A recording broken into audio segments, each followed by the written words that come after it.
How does a beauty queen and a former showbiz personality end up as an award-winning author in America, an entrepreneur, a change agent, and advocate for women empowerment?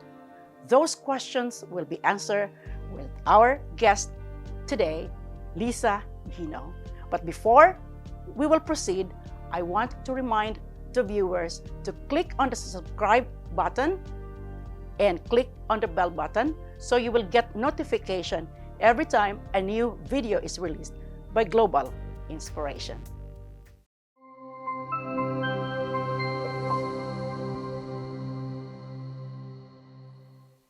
Ladies and gentlemen, let's all welcome Liza Gino. Good afternoon, Liza. Hi, good afternoon, everyone. So nice to be here in your show. Thank you for having me. Happy New Year to everyone. Yeah, Happy New Year for everyone. So, can you tell the viewers where are you originally from in the Philippines? What city are you from? In the Philippines, I grew up in Angono, Rizal, and had lovely summers at my mother's own province in Lipa, Batangas. And I moved here to the San Francisco Bay Area in California. Okay, so you are from San Francisco, California. So, so how long have you been here in America? Ooh, that'll be dating myself. Let's just say it's a couple of decades. Couple of decades, that's fine. That is fine. So, yeah, I understand that you are a trained equestrian and you love jumping, horses, and dressage. Can you tell us more about this? Well, I've been lucky to have a father who wanted me to do a lot of sports, and so he enrolled me in D Rosa. It's a riding school in Makati in the Philippines. So I've been riding there for a few years, and you know, it went through the whole process of theory, beginner, intermediate, and then advanced. And so I love jumping horses, and we had a few horses in Binangon and Rizal, and it was fun. I understand that you graduated from University of the Philippines and you completed your MBA here in America. Is that after you move here in America or does it take quite few years before completing that? Well, for those who have migrated to the US, you will, I feel that this is a common thing for those who migrate to the US. Even though you have a good education, like I came from UP, and University of the Philippines is one of the premier colleges in the Philippines. And yet, when you go to the workplace, they don't. It's not like they're not confident in hiring people who has graduated in another country. So, my pay wasn't commiserate to my colleagues until I figured, okay, fine, I'm gonna go to school. And so first I went to UC Berkeley, and got myself a certificate in finance, and then boom, my paycheck jumped a few $1,000s. Like, oh wow, so this is all it takes. So after a while, I said, okay, I'll go do my master's. And again, there's a bump in my paycheck. So education is one thing that can really get you forward, move you forward. So for those migrants who were wearing suits and everything in the Philippines and then suddenly find themselves doing blue collar work, my best recommendation is go get a local education, be it a certificate, a master's, or something else, just so that you can prove to these people that, yes, I understand English, and yes, I am a good employee, and I have what it takes to take me to the next step. Yeah, I totally agree with what you're saying, Lisa, because I have my law degree, I got my MBA, and I used to teach in the Philippines, but when you move from the Philippines to America, you're nobody. So I took certification. I have 4 designations in the insurance industry. I have just to prove to myself that I am what you are looking for. And I agree that when you got all this MBA, this all designations and certifications. And I don't blame them. People in America will believe you that you came from a good school in the Philippines. Yeah, So they I just need to understand. feel confident. They just Correct. need to be confident about what they're doing. And Correct. it's the onus is on the person to prove that. So I understand that you are a beauty queen because you are very pretty. Look at that. You Thank you. you are the 1982 Binibining Pilipinas second runner-up. You are also the Miss Close-Up Smile, and you also won the Miss Lipa City. Tell us more about that.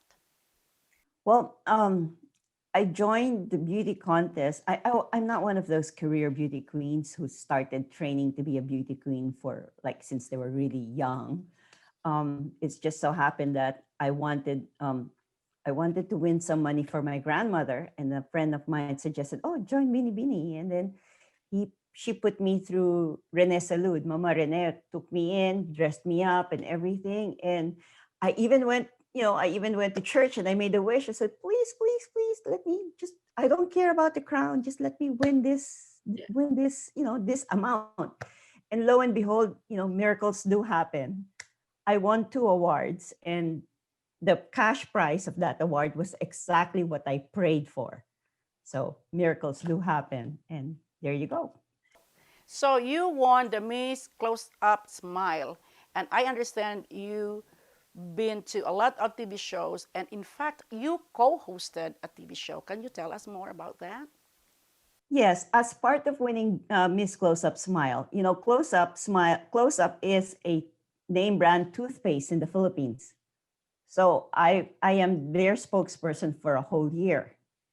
And as part of that, we have they had a promotion, Close Up for You, prices for two, which meant that I was on Eat Bulaga, which is a popular noontime TV show. And I had my own segment every Friday for about 9 months. And I would, have the games. And then in that sense, I was a guest in Sea Stars with Joe Carino and the Elvira Manahan show. And I was also a frequent co-host with uh, Discorama with the Apo Hiking Society and Bobby Ledesma. That was one of the best times of my life. I truly enjoyed hanging out with those people and working with them. And I am so proud of you that you are one of my friends right now. I understand that Thank yeah, you for being my friend. you are a single mother of three. I am too. So can you share with us the negative and the positive side of it? Well, being a single parent is tough. You have to do everything yourself. You don't, and but the good thing that happened with this is that you you when I was going through it, I realized that I needed a village to help me raise my children, and that's exactly what I did. I joined I went to church. I joined the local community group there. Got very very active, and in a sense, my children grew up knowing titos, titas, and lolos and lolas because I hanged out with a whole bunch of group of people that had a whole sense of community, and that's what I wanted to give them. I didn't want them to feel that they were alone in this. And so, with having giving them a more rounded environment, things got well. And I always told them that my children that we wouldn't get this far without acknowledging the help and the support of our community. And that's why I always encourage them that when you make your own coin, your own money, you should really kick back, give back, volunteer, share whatever you have to acknowledge that you wouldn't get here without the help of others. Yeah. And I understand in 2012 you own my favorite bite. And it started as a home business. And you are sharing that it is now transitioning to be a commercial one. Give us more details on that. Well, again, like I said, I try to practice kindness and gratitude always. And as a process of doing so, I would every Thanksgiving I would bake cookies, cakes, and bread to give away. And at one time I was sitting in my kitchen and I was saying, "Hey kids, explain to me, why do I have 400 Madelines here?" It says, "Oh, because I have to give my friends and all that." And in doing this, a lot of people like my baking, and so they ask me, can you can I buy this from you? Can I order this from you? And so I started a business called My Favorite Bite. And I was going to transition into a commercial business. However, with COVID, it has kind of been held back a bit, but I'm confident now with the changes and the progress with the treatment of COVID that I will be back on track very soon. Everything happens for a reason. You are an accomplished author. And I believe it did not start here in America. It started in the Philippines. Can you share more on that? Well, I love reading. I always thought that books was a way for me to go somewhere else. This new reality, this different reality that the books would present to me. And in my loving books, I would write. I would write my own thoughts, my own ideas, and poems and all that. And in fact, my first poem was published in a nationally circulated magazine in the Philippines at fifth grade. So it's like, what? It was fun. It I was. love I love to write. So let's talk about your famous book, Imelda's Secret. The book took 15 years to finish, and a lot of people is involved in making it. And congratulations for winning 2 awards. The book was released in November 2020, less than 2 months, and you received 2 awards. And I'm happy and so proud that you get 2 awards. You won in the historical fiction, the 2020 Royal Dragon Boom Award, and also the Pinnacle Book Achievement Award for Women Interest category. Give us more details on that, Lisa. Well, it took me 15 years to write the book, and but in the past few years, I felt that the need for the book was was more important. In fact, Imelda Secret is the third novel that I have been working on. And then, with the developments of the past few years about how women are slowly, finding their power, I said, okay, this is the best time to do this. And so that's why I pushed on and completed Imelda Secret before the other two. And I thought that it's time, especially with the Women's International March and Ruth Ginsburg, all those people. They said, "Oh, this is really the time," because I want to bring awareness to the Filipina comfort women. So, what prodded you to start a book? And the theme is about comfort women to evoke change and to empower us. Well, I started writing this as to document the experiences that my family went through during the World War II. So, of course, you're always at the table and then always kwentuhan. My grandmother told me all about how she would roll in the mud because she's very fair skinned, and you would consider pretty. So they would cut her hair, make her wear men's clothing, and then roll in the mud all the way up to her what you call this, her scalp, Mhm. just so that she wouldn't be attractive to the Japanese. How my grandfather hid my mom and her siblings into the pantry because the Japanese had stormed their next door neighbor, and how he saw what happened there. I mean, these were all the other stories that I heard of, and I started putting it together. How my dad witnessed babies being thrown up in the air and sliced with a samurai sword. These are really bad atrocities that were happening. And then when I came across what was happening with the women, then I said, that's not right, because do you know that the Filipino comfort women is not their story is not even part of our written history. So my efforts turned to them because I want them to get more awareness. And, it's not like it happened in one moment in time in the past and that would be it. But no, they're still continually suffering. They're still suffering. Those who decided to come out were ridiculed and they were hurt. They were thrown out of their own homes. So those who didn't want it, those who saw that, kept the secret. And that wasn't healthy anyway, because to manage to keep a secret, you build lies. And then you start hurting your own psyche. And then you start hurting the people around you.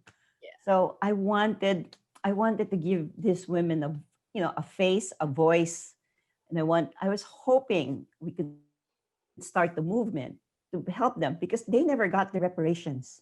Correct. They've never been acknowledged, and they seek an apology that I seriously doubt is not forthcoming. But if we can just help them and acknowledge their pain. Yeah, I understand the word comfort women. And the first time I heard comfort women, I was in the College of Law. But because I was studying, when I heard the word comfort women, okay, they were raped, they were sexual slaves. And I don't feel for them. But the more I grow older, the more I grow older or grow old, I realize that it should not be. We are fair, we should acknowledge them. We should not be ashamed of them. I understand, Liza, that in Imelda's Secret, a lot of people, they're all involved in the publication of your book. And also, Miss Isabel Lopez, who is also a famous actress in the Philippines, who is also a University of the Philippines Fine Art graduate, did the cover. Can you give us more details on that? Well, thank you for pointing that out. Maria Isabel Lopez happened to be the Binibining Pilipinas universe when I joined. So, we have this kingship already. We've been good friends and we'd stayed in touch all these years. And she made this painting behind me. Okay. So that one, it's a mosaic. It's a mixed art mosaic. And I loved it because it was very representative of a comfort woman trying to regain her power. It's a nude because that's all she has is the naked truth. However, if you think about the women, the comfort women, they were like the women stoned. You know how women are being stoned for injustices, for taboo, and really, it's so unjust. And so that's why I chose the mosaic, because those stones that were hurled at them are now all that they have. They have the truth, and that's what they carry. So I attended the virtual book launching, and that's where I met all the people that are part of the book, and including Maria Isabel Lopez. I love her and watched some of her TV shows. So when you send me a copy of Imelda's book, here is the copy, I was so excited to read and finish it because it gained 2 awards. And what is about comfort women? When I started reading about Imelda and Gloria, the cousins, and they were abducted and they were forced into sexual slavery during World War II, it describes the pain, the torment, and the anguish by all comfort women. And it breaks my heart that there are women who are sexually slave. And these women should not be, we should not be ashamed of them. They should need to be acknowledged. They need to be recognized. And I thank you for sending me this book. And I promised I will finish it, Liza. If my friends and some of our colleagues are interested to get a copy of the book, can you share the website with us? Oh, yes. You can pick up this book at imeldasecret.com. And if when you order, there is a section there where you could put notes. If you want, I can personalize every book that you order on this. So just put the name that you want me to personalize the book to, and I will do so. And because it's my birth month. I am giving I'm giving a coupon of $5 off. So if you put there on the coupon code, if you use the coupon code New Year 5, you get $5 off every book ordered. Okay. Can you name any stores that they are available for pickup or anything like that? I know you can order it in Target, Barnes and Noble, and Amazon. So they're there. But the only thing is, if you do order it from there, you will not be able to get the personalization or the $5 off. Oh, okay, okay. You receive as the 2019 National Hall of Fame, awarded by the Chicago Filipino Asian American Group, and you received the Empowered Woman. This is a national award. Can you give us more details on how were you nominated and won the award? Thank you. I I I was attending the University of the Philippines Grand Reunion here in the San Francisco Bay Area, and I happened to come across Veronica Layton, and we because I was selling my cookies there, Mhm. my pastries at the Grand Reunion, and she saw me, and we were talking about it, and then we talk about how women really truly need to be empowered, and how I'm working towards that and trying to be a change agent for women who would like to know about how, even though it's challenging, I do believe that your past doesn't make you. Every day is a chance to do better, to be someone else. So, in our talks, that's what I said, oh, wow, you are an empowered woman. Yeah. And and and and that is good because of that event our friendship bloomed and it did not stop right there, because of Facebook and all the exchange of photos, and now you are an author and I have global inspiration, and that is good. That is good for both of us. We are blessed to have each other. Can Yes, we should you support each other. Yeah, we support each other, correct. So can you give or share any inspirational thought to our viewers? Well, I believe that we should always be supported. And to be supported, you have to support people. Be generous and be kind. So always be generous and be kind. And somehow, if you are grateful, if you just sit down and be appreciative of what's going on, you will find your joy. And with finding your joy, you are able to do more. Yeah, agreed. 100% agreed. Now, can you invite the viewers to secure a copy of your book? Thank you. I would love for all of you to buy Imelda's Secret, this book. It's more than just a story for me. It is. I'm trying to send a message. I want to send a message that we should acknowledge and support our Filipina comfort women. And even beyond that, I want women to know that you are not just your past. You have today and the following day. As long as you're breathing, you have the opportunity to make change, to inspire change, and to empower others. So I Thank really you. want everyone to practice kindness, gratitude, and support everyone. Thank you very much, Liza Gino, and I appreciate your time and your effort to join Global Inspiration. At Global Inspiration, you need to be seen, need to be heard, and be an inspiration to the world.